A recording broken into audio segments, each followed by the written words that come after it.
ஒரு பிசினஸ் ஆரம்பிக்கணும்னு முடிவு பண்றீங்க. 10 லட்சம் 15 லட்சம் இன்வெஸ்ட் பண்ணிட்டு ஒரு கடையை ஓபன் பண்றீங்க. ஷாப் உடைய advance, interior, furniture, stock, marketing எல்லாம் செஞ்ச பிறகு பிசினஸ் ரெடி பண்றீங்க. ஆனா உங்க முதல் ப்ராடக்ட் சேல்ஸ் ஆகிறதுக்கு முன்னாடியே உங்க கையில இருந்த கேபிட்டல்ல ஒரு பகுதி ஆல்ரெடி செலவாகி இருக்கும். அதுக்கப்புறம் தான் நான் இன்வெஸ்ட் பண்ண பணம் எனக்கு எப்ப திரும்ப வரும் அப்படின்ற கேள்வியே நமக்கு வரும். இதான் பிசினஸ்ல ROI அப்படின்னு சொல்லுவாங்க. அதாவது ரிட்டர்ன் ஆஃப் த இன்வெஸ்ட்மெண்ட். ஒரு பிசினஸ்க்கு 6 மந்த் ஆகலாம், 1 இயர் ஆகலாம், சில பிசினஸ்க்கு அதை விட அதிக காலம் கூட ஆகலாம். அதுவும் இப்ப இருக்கிற காம்படிஷன் வேர்ல்டுல சர்வைவல் செஞ்சு சேல்ஸ் கேரண்டி பண்ணி ப்ராஃபிட் எடுக்கிறது எல்லாராலையும் ஈஸியா முடியாது. ஆனா பேங்கிங் DSA பிசினஸ் கொஞ்சம் டிஃபரெண்ட். இங்க ஷாப் தேவையில்லை, ஸ்டாக் தேவையில்லை, ப்ராடக்ட் மேனுஃபேக்சர் பண்ண வேண்டியதில்லை, கஸ்டமருக்கு லோன் மணியை நீங்க உங்க பாக்கெட்ல இருந்து கொடுக்க போறதும் கிடையாது. அப்படின்னா இந்த பிசினஸ் மாடல் எப்படி ஒர்க் ஆகுது? நார்மல் பிசினஸ்க்கும் பேங்கிங் DSA பிசினஸ்க்கும் இருக்கிற உண்மையான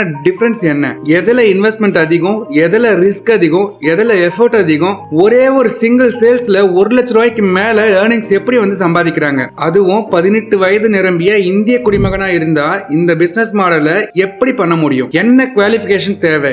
எல்லாத்தையும் இந்த எபிசோட்ல முழுமையா பார்க்க போறோம். சோ எபிசோட் 3 ஸ்கிப் பண்ணாம ஃபுல்லா பாருங்க. முதல்ல ஒரு சாதாரண பிசினஸ் எப்படி ஒர்க் ஆகுது அப்படின்றத புரிஞ்சுக்கலாம். நார்மல் பிசினஸ்ல பொதுவா 3 முக்கியமான சேலஞ்சஸ் இருக்கும். ஃபர்ஸ்ட் என்ன இருக்கு அப்படின்னு பாத்தீங்கன்னா இன்வெஸ்ட்மெண்ட், ரெண்டாவது அன்சோல்டு ஸ்டாக், மூன்றாவது டெய்லி டிபெண்டன்சி. ஒவ்வொன்றையும் பார்க்கலாம். First investment. நீங்க ஒரு பிசினஸ் பண்ணணும்னு முடிவு பண்றீங்க, ஒரு ஷாப் எடுக்கிறீங்க, advance, interior, furniture, equipment, stocks, marketing இதெல்லாம் சேர்த்து ஒரு 10 லட்ச ரூபாயில இருந்து 15 லட்ச ரூபாய் வரைக்கும் இன்வெஸ்ட்மெண்ட் ஆகிடலாம். இப்போ ஒரு முக்கியமான விஷயம், கஸ்டமர் உங்க முதல் ப்ராடக்ட் வாங்குறதுக்கு முன்னாடியே உங்க மணி பிசினஸ்க்குள்ள போயிடுச்சு. அதாவது முதல்ல இன்வெஸ்ட்மெண்ட், அதுக்கப்புறம் தான் சேல்ஸ். இதுதான் நார்மல் பிசினஸ்ல இருக்கிற முதல் சேலஞ்ச்.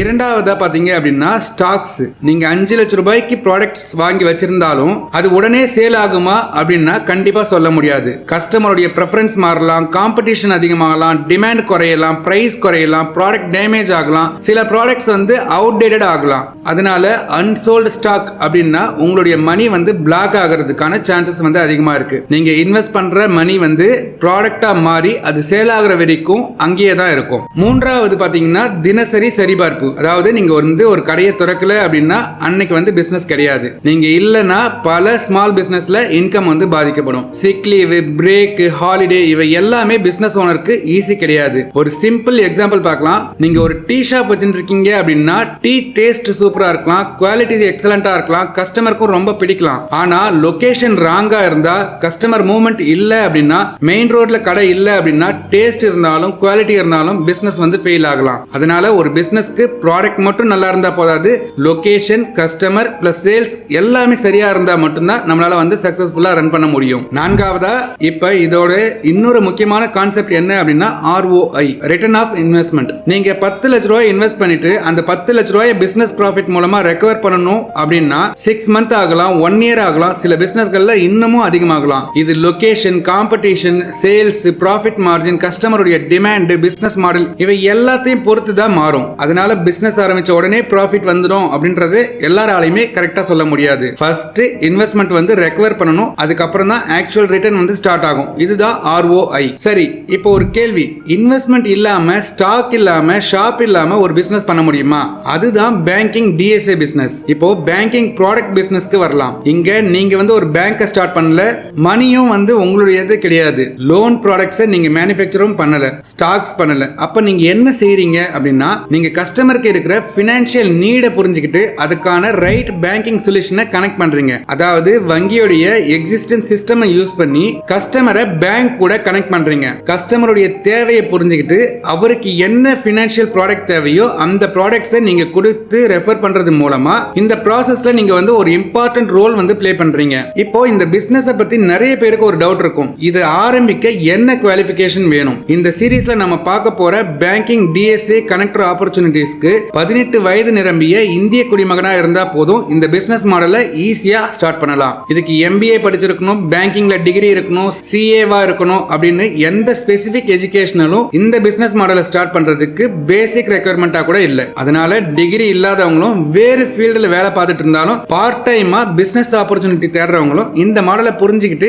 எக்ஸ்ப்ளோர் பண்ணா ஈஸியா சக்சஸ்ஃபுல் ஆகலாம். ஆனா ஒரு முக்கியமான விஷயம் என்ன அப்படின்னா குவாலிஃபிகேஷன் இல்லாம இருக்கலாம், நாலேஜ் இல்லாம இருக்கக்கூடாது. பேங்கிங் ப்ராடக்ட்ஸை தெரிஞ்சுக்கணும், கஸ்டமருடைய ரெக்குயர்மெண்ட்டை புரிஞ்சுக்கணும், சேல்ஸை பத்தி தெரிஞ்சுக்கணும். ஆனா சர்வீஸ் மைண்ட் செட்ல தான் இருக்கணும், ஃபாலோ பண்ண தெரிஞ்சுக்கணும். அதனால டிகிரி இல்லாம இருந்தாலும் லேர்னிங் இல்லாம இருக்கக்கூடாது. இப்போ நார்மல் பிசினஸ்க்கும் பேங்கிங் பிசினஸ்க்கும் இருக்கிற இன்னொரு மிக முக்கியமான டிஃபரன்ஸ் என்ன அப்படின்னு பாத்தீங்கன்னா நீட் பேஸ்டு பிசினஸ். அதாவது நார்மல் பிசினஸ்ல நீங்க விக்கிற ஒரு பொருள் வந்து லக்ஸரியா இருக்கலாம், டீ வேண்டான்னு சொல்லலாம், புதுசா ஒரு டி ஷர்ட் வேண்டான்னு சொல்லலாம், இல்ல புதுசா ஒரு பொருள் வேண்டான்னு சொல்லலாம். ஆனா பினான்சியல் ரெக்குயர்மெண்ட் அப்படின்னு வரும்போது எமர்ஜென்சியா ஃபண்டிங் வந்து தேவைப்படலாம். பிசினஸ் வளர்ச்சிக்கு ஃபண்டிங் தேவைப்படலாம், வீடு வாங்குறதுக்கு ஃபண்டிங் தேவைப்படலாம், எஜுகேஷன் பர்பஸ்க்கு ஃபண்டிங் தேவைப்படலாம், ஒரு மெடிக்கல் எமர்ஜென்சி அப்படின்னா ஒரு ஃபண்டிங் தேவைப்படலாம், ப்ராப்பர்ட்டி ரிலேட்டடா ஃபண்டிங் தேவைப்படலாம். அதனால பேங்கிங் பிசினஸ்ல கஸ்டமருடைய ரியல் நீடை ஐடென்டிஃபை பண்றது வந்து ரொம்ப ரொம்ப இம்பார்ட்டன்டான ஒரு விஷயம். சாதாரண பிசினஸ்ல பொருளை விற்கிறோம், பேங்கிங் பிசினஸ்ல அவங்களுடைய பிரச்சனைக்கு சரியான பினான்சியல் சொல்யூஷனை வந்து கனெக்ட் பண்றோம். இந்த டிஃபரன்ஸ் உங்களுக்கு புரிஞ்சது அப்படின்னா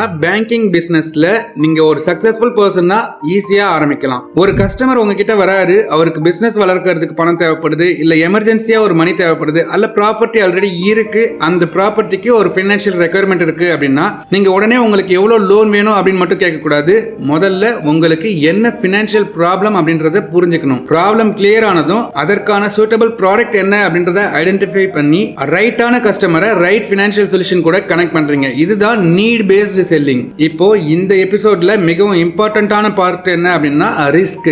நார்மல் பிசினஸ்ல ப்ராடக்ட் வந்து கெட்டு போச்சு அப்படின்னா அது வந்து நம்மளுடைய பிரச்சனையா இருக்கும். ஸ்டாக் சேல் ஆகல அப்படின்னா நம்மளுடைய மணி வந்து பிளாக் ஆகும். இன்வெஸ்ட்மெண்ட் ரெக்கவர் ஆகல அப்படின்னா நமக்கு ஒரு பெரிய தலைவலியா இருக்கும். ஷாப்புடைய எக்ஸ்பென்ஸ், ரெண்ட், சேலரி, மார்க்கெட்டிங் இவை எல்லாமே நம்மளுடைய ரெஸ்பான்சிபிலிட்டியில இருக்கும். அதனால கேபிட்டல் ரிஸ்க் வந்து அதிகமா இருக்கும். பேங்கிங் டிஎஸ்ஐ பிசினஸ்ல ஒரு கஸ்டமருக்கு வந்து லோன் நம்ம வாங்கி கொடுக்குறோம், லோன் அப்ளை பண்ணி லோன் ரிஜெக்ட் ஆனாலும் அந்த லோன் அமௌண்ட்டை நம்ம பாக்கெட்ல இருந்து நம்ம கொடுக்கல, லோன் டிஸ்போஸ் ஆகாததால நமக்கு ஸ்டாக் லாஸும் வரல. கஸ்டமருக்கு லோன் கொடுக்க நம்மளுடைய கேபிட்டலை வந்து நம்ம கொடுக்க போறது கிடையாது. அதனால இனிஷியல் கேபிட்டல் ரிஸ்க் அப்படின்றது வந்து ரொம்ப ரொம்ப கம்மி. ஆனா இது ரிஸ்க் ஜீரோ பிசினஸ் அப்படின்ற அர்த்தம் கிடையாது. இது வந்து உங்களுடைய டைம், எஃபர்ட், கஸ்டமருடைய தேவைகள், follow up, travel, lead generation இவை எல்லாம் பிசினஸ்ல முக்கியம். அதனால கேபிட்டல் ரிஸ்க் வந்து ரொம்ப குறைவு, ஆனா எஃபர்ட் வந்து ஜீரோ கிடையாது. இப்போ ஈஸியா டிஃபரண்ட் பண்ணணும் அப்படின்னா நார்மல் பிசினஸ்ல இன்வெஸ்ட்மெண்ட், ஸ்டாக் டெய்லி வந்து நம்ம வந்து சரி பார்க்கணும். ஆனா பேங்கிங் பிசினஸ்ல கஸ்டமருடைய தேவைகள்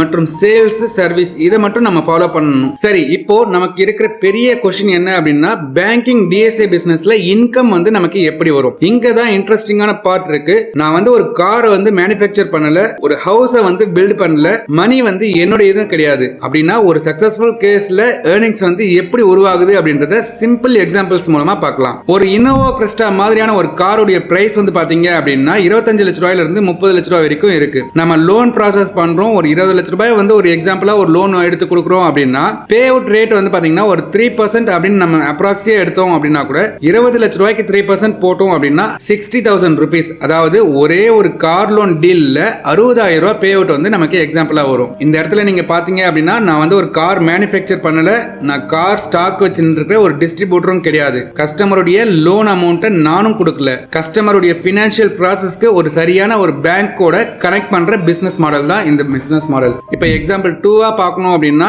ஹவுசிங் லோன்ல ஹவுஸ் உடைய வேல்யூ வந்து 1 கோடி ரூபாய் அப்படின்னு ஒரு எக்ஸாம்பிளா நம்ம எடுத்தோம் அப்படின்னா பே அவுட் வந்து 1% வந்து 1.5% அப்படின்றது நம்ம எடுத்துக்கலாம். 1 கோடி ரூபாய்க்கு 1% அப்படின்னா 1 லட்சம் ரூபாய், 1.5% அப்படின்னா 1.5 lakhs வந்து நமக்கு பே அவுட்டா கிடைக்கும். ஒரே ஒரு ஹோம் லோன் டீல்ல 1 லட்ச ரூபாயில இருந்து 1.5 லட்ச ரூபாய் வரைக்கும் பே அவுட் வந்து எக்ஸாம்பிளா நான் உங்களுக்கு காமிச்சிருக்கேன். இப்போ ஒரு பர்சனல் லோனா நம்ம எடுத்துக்கிட்டோம் அப்படின்னா ஒரு ஸ்ட்ராங் ப்ரொஃபைல் கஸ்டமருக்கு 40 லட்ச ரூபாய் பர்சனல் லோன் வந்து ப்ராசஸ் ஆகுது அப்படின்னு வச்சுட்டோம் அப்படின்னா எக்ஸாம்பிள் பே அவுட்டா 2.5% நம்ம போட்டோம் அப்படின்னா கூட 40 லட்ச ரூபாய்க்கு 2.5% அப்படின்னா 1 லட்ச ரூபாய். அதாவது ஒரே ஒரு ஹை டிக்கெட் பர்சனல் லோன்ல நான் 1 lakh ரூபீஸ் வந்து பே அவுட் வந்து ஏர்ன் பண்றேன். ஜஸ்ட் இந்த இடத்துல ஒரு இமேஜின் பண்ணி பாருங்க, 40 லட்ச ரூபாய் லோன் வந்து என்னுடைய மணி கிடையாது, 40 லட்ச ரூபாய் ப்ராடக்ட்டையும் நான் வந்து மேனுஃபேக்சர் பண்ணல, ஸ்டாக் எதுவும் வச்சிருந்தல, கஸ்டமருடைய பினான்சியல் ரெக்யர்மெண்ட்டை ஐடென்டிஃபை பண்ணி பேங்கோடைய ப்ராசஸ்க்கு கனெக்ட் பண்ற சர்வீஸ் மட்டும் தான் நான் இந்த இடத்துல பண்றேன். இதுதான் இந்த பிசினஸ் உடைய மிகப்பெரிய ஒரு பிளஸ் பாயிண்டா இருக்கும். கரெக்டா நான் கைடன்ஸ் பண்ண, கஸ்டமருடைய தேவையை புரிஞ்சுக்கிட்டேன், கரெக்டான ப்ராடக்ட்டை நான் வந்து ஐடென்டிஃபை பண்ணி அவருக்கு வந்து சப்போர்ட் பண்ணேன், இதுல ஃபாலோ பண்ணி சர்வீஸ் கொடுத்தேன். அதற்காக தான் இந்த பிசினஸ் ப்ரோக்ராம்ல பேங்க் வந்து எனக்கு பே அவுட் தருது. இதுதான் இதுதான் இந்த பிசினஸ் மாடலோட ஸ்ட்ரென்த்தே. ஒரு கார் டீலரை பாருங்களேன், ஷோரூம் வச்சிருப்பாரு, ஸ்டாக் வச்சிருப்பாரு, ஸ்டாஃப்க்கு சேலரி தருவாரு, இன்ஃப்ராஸ்ட்ரக்சர், ஒர்க்கிங் கேபிட்டல், இன்வெஸ்ட்மெண்ட் இவை எல்லாமே தேவைப்படலாம். ஒரு பில்டரை எடுத்துக்கிட்டீங்க அப்படின்னா land, construction, material, labour, approval, பல மாதங்கள இன்வெஸ்ட்மெண்ட் வந்து லாக் ஆகி கூட இருக்கும். ஆனா பேங்கிங் டிஎஸ்ஏ பிசினஸ்ல இந்த இடத்துல எந்த இடத்துலயுமே இன்வென்டரி கிடையாது. ப்ராடக்ட்டையும் நாங்க மேனுஃபேக்சர் பண்ணல, கஸ்டமருடைய லோன் அமௌண்ட்டுக்கு என்னுடைய கேபிட்டலையும் நான் தரல. நம்மளுடைய ரியல் அசெட் என்ன அப்படின்னா knowledge, network, communication, sales skills, கஸ்டமருடைய ட்ரஸ்ட். இது இல்லாம இதுல நமக்கு தேவைப்படுற முக்கியமான விஷயம் என்ன அப்படின்னா கன்சிஸ்டன்சி. இது வந்து நம்ம தொடர்ந்து முயற்சி பண்ணிட்டே இருக்க வேண்டிய ஒரு விஷயம். ஆனா ஒரு விஷயத்தை மட்டும் நான் ஹானஸ்டா சொல்லணும் அப்படின்னா, இந்த பிசினஸ் வந்து மேஜிக் கிடையாது. ஒரு டீல் கிடைச்ச உடனே 1 லட்சம் ரூபாய் வரும் அப்படின்ற கேரண்டி கிடையாது. எல்லா கஸ்டமருக்கும் லோனும் கிடைக்காது. கேஸ் டு கேஸ் பேங்க் உடைய பாலிசி மற்றும் பே அவுட் ஸ்ட்ரக்சரை பொறுத்து தான் நமக்கு வந்து பே அவுட் வந்து தருவாங்க. அதனாலதான் இந்த சீரீஸ்ல நம்ம என்ன பார்க்க போறோம் அப்படின்னா, ஒரு பிகினர்ஸ் வந்து எதுல ஸ்டார்ட் பண்ணணும், எதுல காம்படிஷன் எப்படி இருக்கும், எந்த ப்ராடக்ட் மார்க்கெட்ல நல்ல டிமாண்டா இருக்கும், எந்த பிசினஸ் மாடல் வந்து பிராக்டிகலா இருக்கும், எப்படி வந்து ஒரு கஸ்டமர்கிட்ட போய் நம்ம அப்ரோச் பண்ணணும், எப்படி ஸ்கேல் பண்ண முடியும், இவை எல்லாத்தையும் டீடைல்டா பார்க்க போறோம். இப்ப லாஸ்ட் 3 எபிசோட வந்து இது கூட கனெக்ட் பண்ணி பாத்தீங்க அப்படின்னா, ஃபர்ஸ்ட் எபிசோட்ல டிஎஸ்ஏ வெர்சஸ் கனெக்டர் மாடல்ல டிஎஸ்ஏ அப்படின்னா என்ன, கனெக்டர் அப்படின்னா என்ன, பேங்கிங்ல டிஎஸ்ஏ பிசினஸ் எப்படி ஒர்க் ஆகுது அப்படின்றத பத்தி பார்த்திருந்தோம். எபிசோட் 2ல சேல்ஸ் வெர்சஸ் சர்வீஸ்ல பார்த்திருந்தோம். சேல்ஸ் மைண்ட் செட் எப்படி ஒரு பிசினஸ்க்கு ஒர்க் ஆகுது, சர்வீஸ் மைண்ட் செட் எப்படி இந்த பிசினஸ்க்கு பிளஸ் ஆகுது, ஆபரேஷன்ஸ் 100 அப்படின்னா என்ன அப்படின்றத பார்த்திருந்தோம். 80-20 கான்செப்ட் பத்தி நம்ம பார்த்திருந்தோம். கஸ்டமரை எப்படி ஹேண்டில் பண்றதுன்றத பார்த்திருந்தோம். எபிசோட் 3ல நார்மல் பிசினஸ்க்கும் பேங்கிங் டிஎஸ்ஏ பிசினஸ்க்கும் இருக்கிற டிஃபரன்ஸ் பத்தி நம்ம பார்த்திருந்தோம். இந்த 3 எபிசோடையும் நீங்க முழுசா பார்த்திருந்தீங்க அப்படின்னா, இந்த பேங்கிங் டிஎஸ்ஏ பிசினஸோட பேசிக் தியரி மற்றும் ஃபவுண்டேஷன்ல ஒரு பெரிய பார்ட் வந்து உங்களுக்கு கிளியர் ஆயிருக்கும். இப்போ சில பேர் வந்து என்ன பார்த்து கேட்கலாம், சார் நீங்க வீடியோல பேசிட்டே இருக்கீங்க, ஆக்சுவல் பேங்கை பத்தி எப்ப நீங்க காட்ட போறீங்க, கரெக்டா? அதுதான் நெக்ஸ்ட் லெவல். அதுக்காக தான் அடுத்த 4 எபிசோட மிஸ் பண்ணாதீங்க. அடுத்த 4 எபிசோட்ல தேரி மட்டும் கிடையாது, ஆக்சுவல் பேங்கிங் டிஎஸ்ஏ உடைய கனெக்டர் ப்ரோக்ராம்ஸ் பத்தி நம்ம பார்க்க போறோம். எபிசோட் 4ல ஐடிஎஃப்சி ஃபர்ஸ்ட் பேங்கோட டைரக்ட் பார்ட்னர் ப்ரோக்ராம்ல எப்படி ஜாயின் பண்றது, ஸ்டேட் பேங்க் ஆஃப் இந்தியா உடைய ஹோம் லோன் ப்ராடக்ட்ல எப்படி நம்ம வந்து கனெக்டர் ப்ரோக்ராம்ல ஜாயின் பண்றது, எஸ்பிஐல எஜுகேஷன் லோன்ல எப்படி கனெக்டர் ப்ரோக்ராம் மூலமா ஜாயின் பண்றது, ரெப்கோ ஹோம் ஃபைனான்ஸ்ல கனெக்டர் ப்ரோக்ராம்ல எப்படி ஜாயின் பண்றது, இந்த ப்ரோக்ராம்ஸ் வந்து எப்படி ஒர்க் ஆகுது, யார் இதை வந்து எக்ஸ்ப்ளோர் பண்ணலாம், எப்படி பிசினஸ் வந்து ஜெனரேட் பண்ணலாம், கஸ்டமரை எப்படி அப்ரோச் பண்ணலாம், ப்ராசஸ் எப்படி இருக்கும், என்ன பிராக்டிகல் பாயிண்ட்ஸ் தெரிஞ்சிருக்கணும், ஒவ்வொன்றா பார்க்க போறோம். அதனால நெக்ஸ்ட் 4 எபிசோட மிஸ் பண்ணாதீங்க. ஆனா அதுக்கு முன்னாடி இந்த 3 எபிசோடையும் கண்டிப்பா பாருங்க. ஏன்னா பேங்க் ப்ரோக்ராம் மட்டும் தெரிஞ்சா பேங்கிங் பிசினஸ் புரியாது, பிசினஸ் மாடல் புரியணும், கஸ்டமருடைய நீட் புரியணும், சேல்ஸ் வெர்சஸ் சர்வீஸ்னா என்னன்றது நமக்கு தெரியணும், ரிஸ்க் என்ன இருக்கு அப்படின்றது நமக்கு புரியணும். அதனால இந்த 3 எபிசோடு தான் உங்களுக்கு ரொம்ப ரொம்ப பேஸான ஒரு விஷயம். பேஸ் ஸ்ட்ராங்கா இருந்தா தான் அடுத்த 4 எபிசோட்ல இன்னும் பவர்ஃபுல்லா உங்களுக்கு தெரியும். இந்த எபிசோட்ல நம்ம கத்துக்கிட்ட விஷயம் என்ன அப்படின்னு ஒரே லைன்ல சொல்லணும் அப்படின்னா, மணி இல்லாம பிசினஸ் பண்ணலாம், ஆனா நாலேஜ் இல்லாம பிசினஸ் பண்ண முடியாது. அடுத்த எபிசோட்ல தியரியில இருந்து ரியல் பேங்கிங் ப்ரோக்ராம்க்கு போக போறோம். சோ எபிசோட் 4ஐயும் மிஸ் பண்ணாதீங்க. இது வரைக்கும் நீங்க நம்ம சேனலை சப்ஸ்கிரைப் பண்ணல அப்படின்னா ஈஸி ஃபினான்ஷியல் எக்ஸ்பிரஸ் சேனலை சப்ஸ்கிரைப் பண்ணி அந்த பெல் ஐகானை பிரஸ் பண்ணிக்கோங்க. நன்றி. அடுத்த எபிசோட்ல இருந்து தியரியில இருந்து ரியல் பேங்கிங் ப்ரோக்ராம்க்கு போகலாம். இந்த பிசினஸ் மாடல் சம்பந்தமா உங்களுக்கு ஏதாவது டவுட்ஸ் இருந்தது அப்படின்னா கமெண்ட்ஸ்ல கேளுங்க. மேலும் டிஸ்கிரிப்ஷன்ல இருக்கிற நம்மளுடைய இமெயில் ஐடி அல்லது நம்மளுடைய கான்டாக்ட் அஸ் பேஜ்ல மூலமா நீங்க வந்து நம்மள தொடர்பு கொள்ளலாம். நன்றி.